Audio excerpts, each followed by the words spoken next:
Assalamu alaikum ve rahmetullahi ve berekatuhu. Bismillahirrahmanirrahim. Elhamdülillahi Rabbil alemin. Vessalatu vesselam alel enbiya vel mursalin ve men ittabahum bi ihsan ile yevmiddin. Rabbi şrah li sadri ve yassir li amri ve hlul ukdeten min lisani yefkahu kavli. Kardeşler, indi burada olan kardeşler, aleyküm selam rahmetullah. Müəyyən araşdırmalardan sonra bilirlər ki, hədis kitablarında problemlər var. Bəzi hədislər var ki, səhih hədis sayılır, amma Quran ayələrinə müxalifdir. Bəzi hədislər var ki, səhihdir, bir-birinə müxalifdir. Bəzi hədislər var ki, səhih sayılır, amma tarixi faktlara müxalifdir. Amma bu, belə deyim, bir dənə başqa bir böyük problemə getirib çıxarıb ki, Quran mərkəzli müsəlmanların çoxu, aleyküm salam, İslam dinini Allahın elçisi olmadan yaşamaq istəyirlər.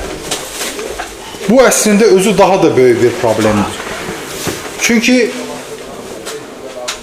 kitab da Allah tərəfindəndir, elçi də Allah tərəfindəndir. Və bunlar bir-birindən ayrılmazdır. Allah Zülcəlal və İkram hər bir şeyə qadirdir. Allah bunu Quranda dəfələrcə buyurur, deyir. Məsələn, Yasin surəsinin sonunda Allah nazil edir ki, İnnəmə, əuzubillahimineşşeytanirracim, bismillahirrahmanirrahim, İnnəmə amruhu izə arada şeyən ən yəkulə ləhu kun fəyəkun. O bir şey istəyəndə, yəni Allah Zülcəlal və İkram, onun əmri yalnız ona ol deməkdir, o da olur. Allah Subhanahu wa Ta'ala istəsəydi hərəmizə bir dənə kitab nazil edərdi.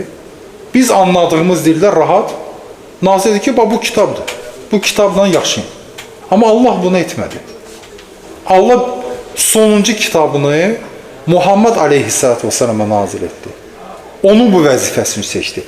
Və bir dənə də başqa böyük problem odur ki, bəzi müsəlmanlar deyir ki, Allahın elçisinin vəzifəsi Quran ayələrini oxuyub insanlara çatdırmaqla bitir. Bu görüş, bu fikir özü Qurana müxalifdir. Və bir ayəsinə yox, bir neçə ayəyə müxalifdir bu görüş. İndi Allahın yardımı ilə yavaş-yavaş bu ayələri zikr edək. Məsələn, Cümə surəsinin 2-ci ayəsində Allah Zülcəlal və İkram nazil edib ki, Huvəl-ləzi ba'asa fil ummiyyinə rasulen minhum yatlu aleyhim ayatihi ve yuzakkihim ve yuallimuhumul kitaba vel hikmete ve in kanu min qablu lafi dalalin mubin. O, yəni Allah, ümmilərin içindən, ümmilər ümumən ərəb dilində savadsız deməkdir. Amma bu ayədə o mənada deyil. Çünki Qureyşlərin də arasında, ənsarların da arasında savadlı insanlar az deyildi. Bir dənə Zeyd bin Sabit neçə dənə xarici dili bilirdi. Rasulullah s.ə.v-nin katibi. Yəni, o boydana karvanlarla ticarət edəndə onlar riyaziyyəti də bilirlər. Onlardan bəziləri Yunancada, Rumcada yazmağı, oxumağı da bilirlər. Orada ümumi nəzərdə kimlər tutulur? Yəni, kitab əhli olmayanlar. Yəni, bunlar kitab sahibi deyirlər. O mənada ümmidirlər. Allah ümmilərin içindən onlara bir elçi göndərdi. Həmən elçi nə edir? Birinci Allah ayədə deyir ki, yətlu aleyhim ayatihi. Allahın ayələrini onlara oxuyur. Amma bununla bitmir Allahın elçisinin vəzifəsi. Davamı var axı. Sadəcə ayəni oxudu, çatdırdı, yox. Və yuzakkihim. Onları təmizləyir. Yəni təmizləmək nə deməkdir? Zəkat sözü də eyni köklü sözdür.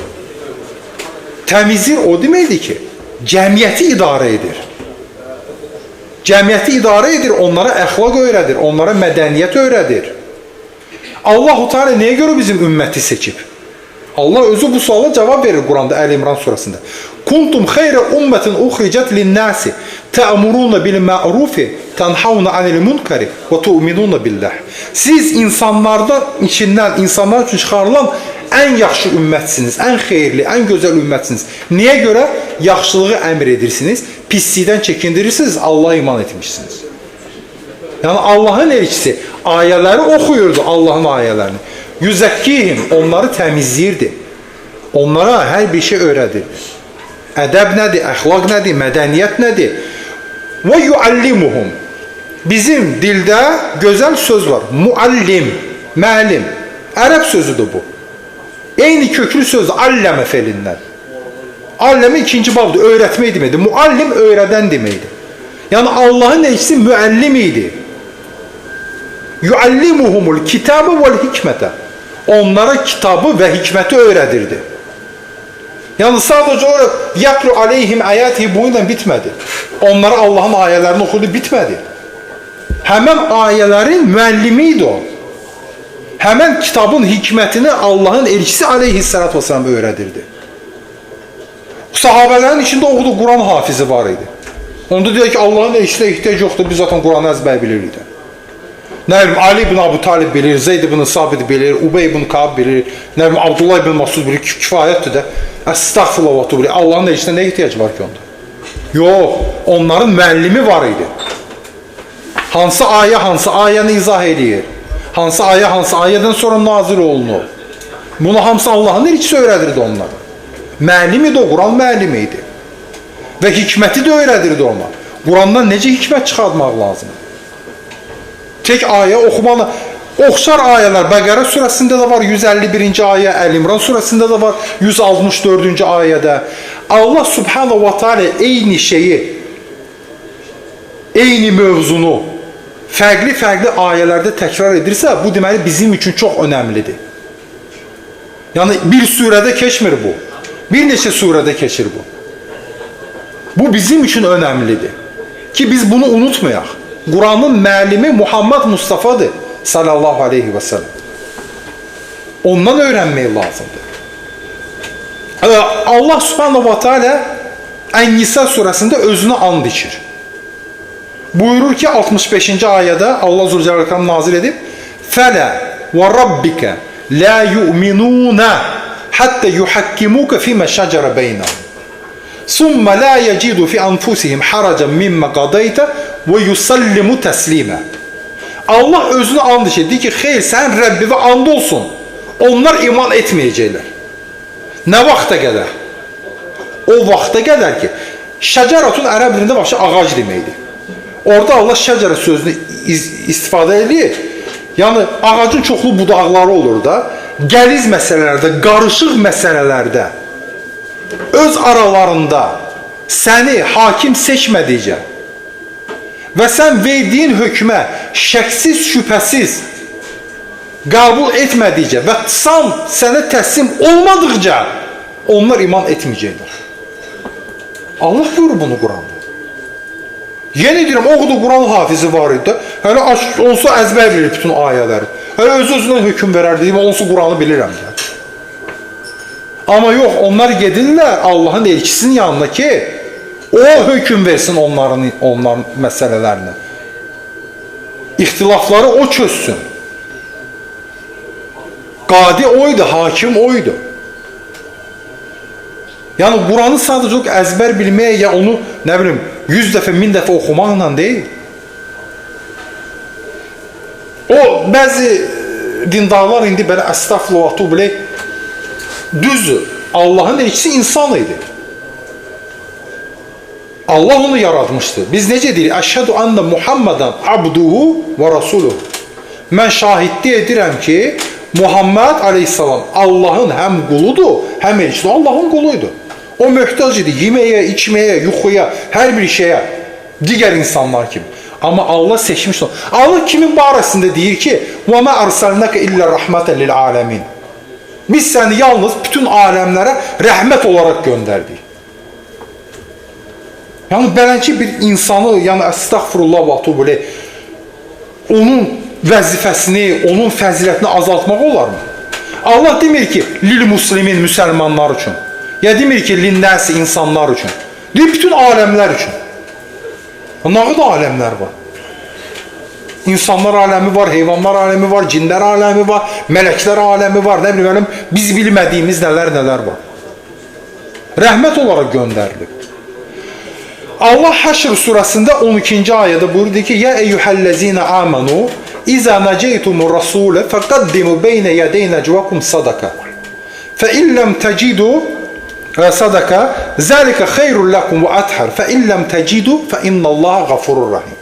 Deyir, ey iman edənlər, Allahın elçisi ilə məxfi bir söhbət etmədikdən öncə sədaqə verin. Yəni bizim bir aramızda nəsə söhbət olsa, qırağa çəkilsək, normal bir şeydir. Yəni Allahın elçisinin fəziləti Allahın qatında o qədərdir ki, onunla qıraqda çəkilib bir məxfi söhbət etmək üçün öncədən sədaqə vermək lazımdır. Və Allah davamında deyir ki, zəlikə xeyrul lakum və athar. Bu sizin üçün daha xeyirli və təmizdir. Əgər tapa bilməsəniz, yəni imkan yoxdur heç bir şey, onda Allah Qafur və Rəhimdir, bağışlayandır, rəhimlidir.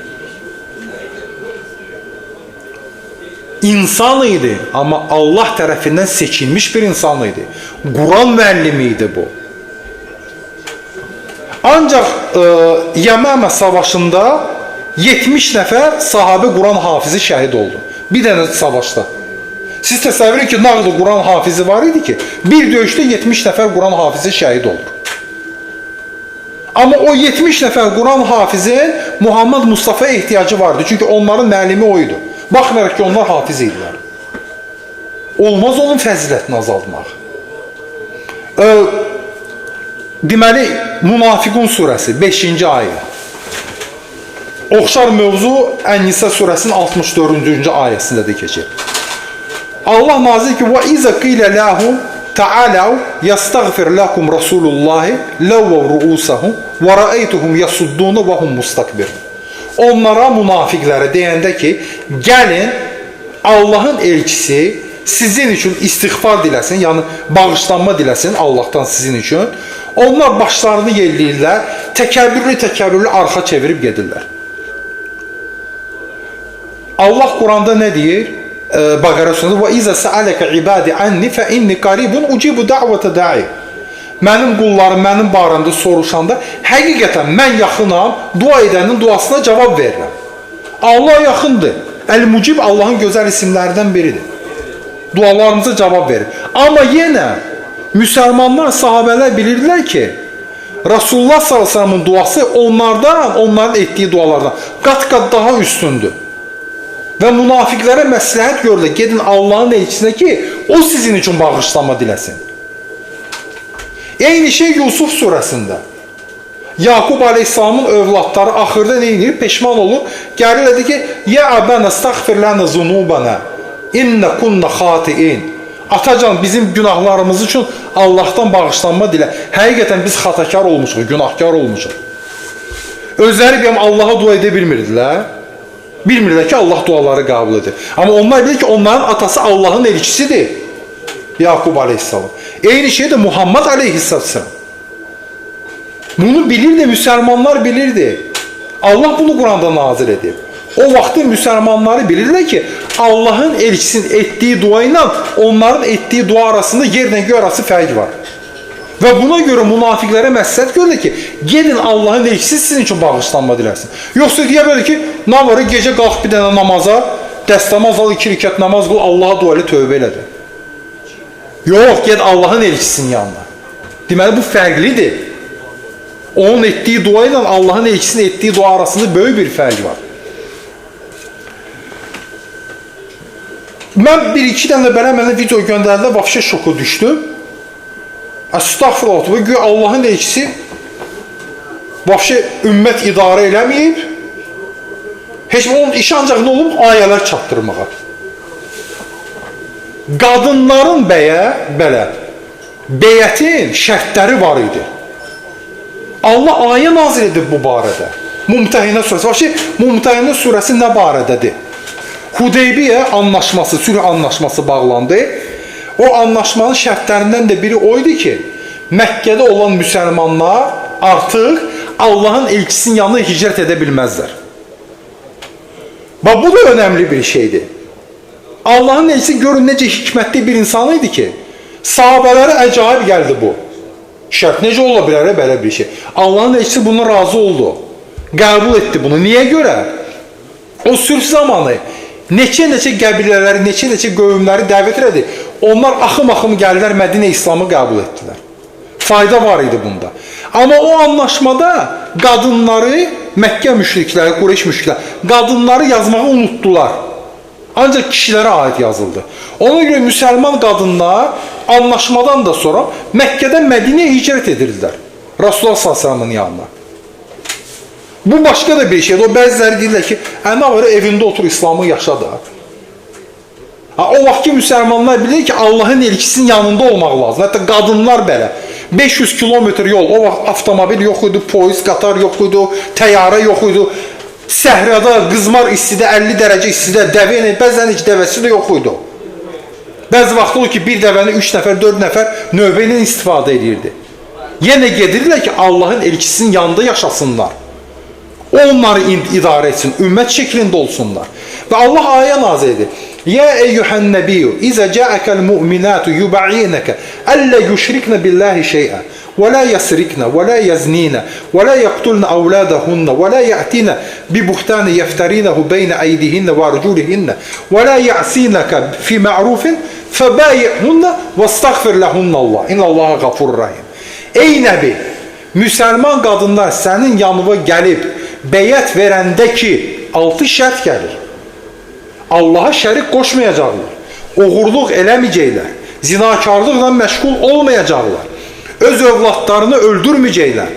Orada gedir, böhtan atmaq, orada nə mənadadır o, düzdür. İndi ərəb dilindən bizim dilə bukval tərcümə olanda biraz başqa olur ama, orada söhbət ondan gedir ki, başqa kişidən dünyaya övlad getirib, ərinə demək ki, övlad sənindir.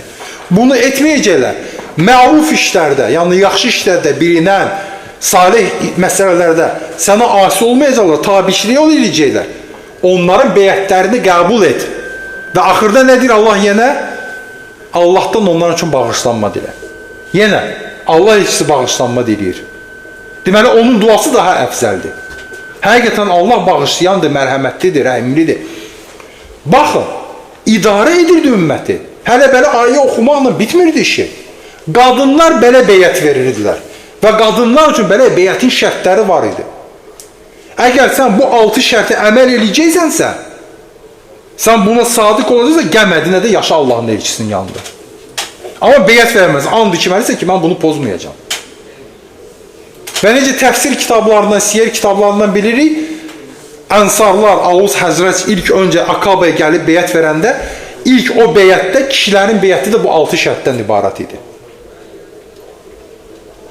Bunu etməyəcəksənsə, sən müsəlman ümmətin üzvü ola bilmərsən.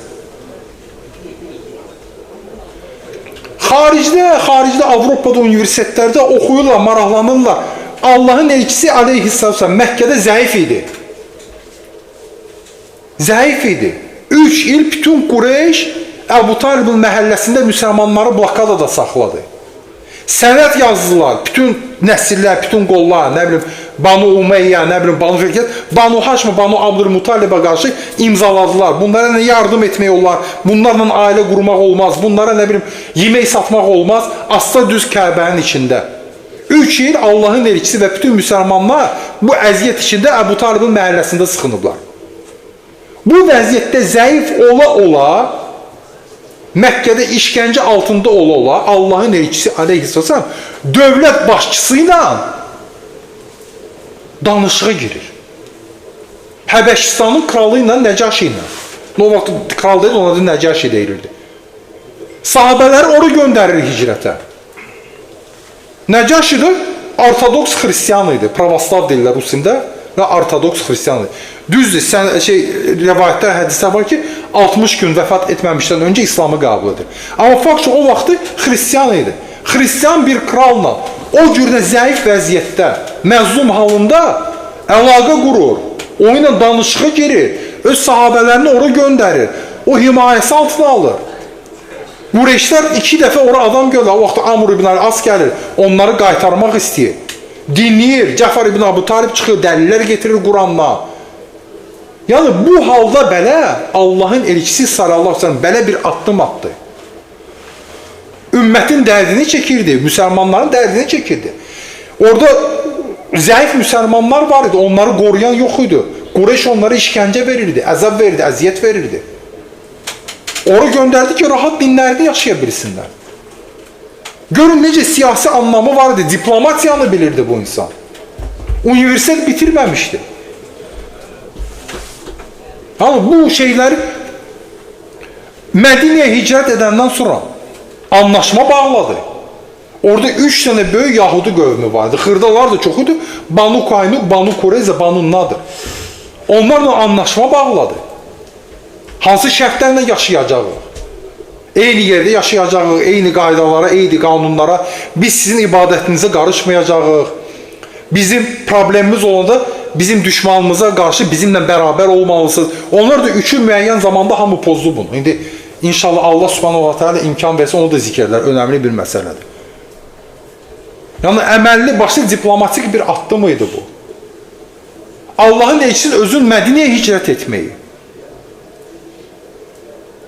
Necə oldu ki 500 kilometr indiki 500 kilometr fikirləşmə, o vaxtı 500 kilometr böyük bir məsafə idi. Yəsribdən başqa bir yerdədir, Məkkədən başqa bir yerdədir. İnsanlara dəvət elədi, Allah onlara hidayət verdi. Musab bin Umeyri göndərdi, Musab bin Umeyr 1 il qaldı orada. Addımdır bu, hikmətdir bu. Musab bin Umeyr 1 il qaldı orada, onları dəvət elədi. Axırda onlar gəldilər, təzədən ikinci dəfə beyət verdilər. Müsəlmanları qəbul etdilər. Öz evlərini, öz yurtlarını, öz mallarını, dövlətlərini muhacirlərlə bölüşdülər. Allah Quranda muhacirləri, ansarları övür. وَالسَّابِقُونَ الْأَوَّلُونَ مِنَ الْمُهَاجِرِينَ وَالْأَنْسَارِ Bizim müsəlmanlardır ki, bizə İslam tarixi lazım deyil. Bizə maraqlı deyil bu. Yaxşı, Allah niyə görə övdü bu muhacir ansarları? Niyə görədir ki, radiyallahu anhum və radu anh? Allah onlardan razı qaldı, onlar da Allahdan razıdır. Niyə görə cənnət vəd etdi onlara? Allah bunu demir axı Quranda. Necə oldu? Hansısa bir bələdiyyədə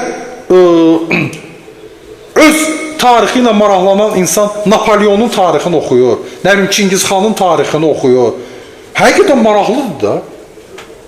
İskəndərin tarixini oxuyur. Bu insanlar böyük bir iş görüblər. Bəs Allahın elçisi aleyhisselam o boyda işlər görüb. O boyda ümmət toplayıb. O qədər diplomatik addımlar atıb. O apardığı döyüşlərdə, savaşlarda birincisi baxın görün o döyüşlər necə olub. Heç birisində təcavüz olmuyor. Necə az itkilər olub. İtkilər də niyə görə olub? Allahın izindən onu da vaxt onları toxunar. Müsəlmanların itaatsizliyinə görə. İnsan hərbi akademiya bitirməmişdi. Amma necə planlayırdı hər bir şey. Uhud savaşından öncə oxçulara pozisiya vermək, onlara əmirlər vermək. Necə ola bilsin ki, bir müsəlmana bu şey maraqlı deyil. Mən yenə deyirəm, hədis kitablarında problemlər var, o başqa bir mövzudur. Mən özüm bir neçə video paylaşmışam. Var o problemlər. Mən demirəm ki, əgər mötərəzdə muttafaqun aleyh yazılıbsa, nə bilim, səhih yazılıbsa, isnaduhu səhih yazılıbsa, bu 100% səhihdir. Yox. Amma hələ mutavatir xəbərlər var ki, yəni bunu hamı qəbul edir. Yüzlərcə insanlardan gəlib bu xəbər. Allahu Teala bir insanları Quranda övürsə, niyə görə övür, niyə görə tərifləyir bu insanları? Səbəb nədir? Neyniyiblər bunlar? Yəni, hər bir işdə, hər bir toplumda lider olmalıdır. Yoxdur belə bir şey ki, yəni heç bir zavod, heç bir fabrik, heç bir məktəb, heç bir universitet, heç bir ölkə lidersiz ola bilməz. Bu ümmətin də lideri var. Bu ümmətin lideri Allahın elçisidir. Muhammed Mustafa da aleyhissalatu vesselam. Tarixdə iz bırakır. İslamla əlaqəsi olmayan insanlar tarixin 100 ən nüfuzlu insan kitabını yazanda Bernard Shaw'du səhv eləmirəmsə. Birinci Muhammed Mustafa aleyhissalamın adını yazdı. Halbuki İslamla heç bir əlaqəsi yoxdur. Belə baxanda İslama simpatiyası da yox idi. Sadəcə tarixi faktlara görə, tarixdə bıraktığı izə görə. Amma indiki müsəlmanlar ki, bizə maraqlı deyil bu şeylər.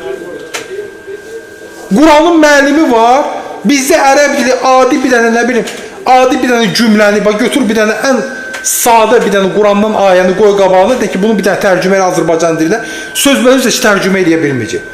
Amma deyir ki, mənim Allahın elçisinə ehtiyacım yoxdur. Quranı çatdırdı, qutardı, getdi. Bu ilə bitdi. Onun zamanında yaşayan, ərəb dilinin doğma dili olan, əzbər bilən, ərəb dilinin poeziyasını bilən, ərəb dilinin bütün qrammatikasını bilən insanların ehtiyacı var idi, onlara müəllimlik edirdi. Bizim zamanımızda nə ərəbşünaslıqdan xəbər olan, nə nahv bilən, nə sarf bilən insanlara ehtiyac yoxdur. Deyir, yox. Filan hoca tərcümə yazıb qutardı, getdi, mənə kifayətdir. Allahu Teala Quranda deyir: "Və salamun alel mursalin velhamdülillahi rabbil alamin." Salam olsun elçilərə və həmd olsun aləmlərin Rəbbi olan Allaha. Allah özü bunlara salam deyir. Yəni Allah seçib bunları. Bir də indiki zamanda bəzi insanlar Rəsul kəlməsinə heç nə ediblər. Filan kəs Rasullahdır. Allahdan qorx, Allahı böhtan atma. Allah kim barəsində deyir ki, ərsəlnə, biz göndərdik. Ərsəlnə göndərmək deməkdir. Rasul elçi, göndərilmiş şəxsdir. Sən əgər Allahın elçisənsə, sən Allahdan vəhiy almalısan. Allahın elçisi hardan bildi ki, Allahın elçisidir? Kim olur olsun? Nuh aleyhissalam olsun, Musa aleyhissalam olsun, İbrahim aleyhissalam olsun, İsa aleyhissalam olsun. Hardan bilirlər? Allah onları vəhiy verdi, onlar vəhiy alıb bilirlər bunu. Qardaşlar, bu din Allahın elçisi olmadan olmur. Kitab da Allahındır, elçi de Allahındır. Bunlar birbirinden ayrılmaz bir şeylerdir. Mümkün değil ki sən kitabla gedəsən, amma Allahın elçisinə. Hətta o səviyyəyə çatdırıblar ki, kəlmə-i şəhadətdə Muhammedun Rasulü deməyə ehtiyac yoxdur. Hətta münafiqlər belə bilirdi ki, bunu demək lazımdır. İzə cəəkəl münafiquna qalu nəşhədu innəkə lə Rasulullah. Münafiqlər, münafiq kimdir? Qəlbində iman yoxdur, zahirən özünü müsəlman göstərmək istəyir. Yəni kafirdir bu insan. Özünü müsəlman göstərmək üçün, Allahın elçisini inatdırmaq üçün Allah nə deyir? Nə zaman münafiqlər sənin yanına gəlir, onlar deyirlər ki, biz şahidlik edirik ki, həqiqətən şəksiz, şübhəsiz sən Allahın elçisisən. Münafiq özünü müsəlman göstərmək üçün deyir, əşhədu ənə Muhammed Rasulullah. İndi deyirlər, bu kəlməyə ehtiyac yoxdur. Din Allahındır. Bəzi insanlar deyir, biz Quran mərkəzliyik, amma baxıram onlarda eyni problemdir. Onlar hansısa mövzuya aid olan bir ayəni götürürlər, yapışırlar. Həmən mövzuya 5 dənə, 6 dənə, 10 dənə ayə olsa o ayələrə baxmırlar. Bir ara mənə acayip ses göndərdi ki, ilk pişik zat problem yoxdur, sıçan zat nə istən yegilər. Demək ki, açında lüğəti də, akademik Məmmədov nə bilim 70 il, 50 il, neçə il bundan əvvəl Azərbaycan ərəb lüğətini yazıb. Baxın, Bəhimətul Ən'am nədir? Məidə surəsinin 1-ci ayəsində keçir. Sıçan daxildir mi ona? Pişik daxildir mi ona? Yırtıcı heyvanlar daxildir mi ora? Biraz Allahın dinini çox ucuz eləmişik. Dinə problem salıblar. 1400 il ərzində dindən olmayan şeylər salınıb, müəyyən siyasi tarixi proseslər olub, hakimiyyəti zalimlar gəlib, məcbur ediblər insanları, bəzi şeylərə inatdırıblar. Belə baxanda ümmətin ən salih insanları 60 il ərzində lənətlər oxunub, çox problemlər olub. Amma bu o demək deyil ki, bu dini Rasulullah olmadan yaşamaq olar. Olmur. Kitabullah, Rasulullah, bunlar birbirinden ayrılmaz. Mümkün değil. Bu kitap kime nazil olduğu, bu kitabın müəllimi kim olduysa, onsuz bu din olmur. Allah hamınızdan razı olsun. Allah'a Es-Semih El-Mucib ismiyle dua edip yalvarırım ki Allah bizi hakkı anlayıp, hakkı qəbul edip, hakkı əməl edən qullarından eləsin. Allah dünyadaki bütün müsəlmanlara yardım eləsin. El-Gafur, El-Rahman, El-Rahim olan Rəbbimiz günahlarımızı bağışlasın. Subhanakallahumma bihamdik, əşhədu en la ilahe illa ent, estağfiruka və atubu ileyk. Allah sizlərdən razı olsun.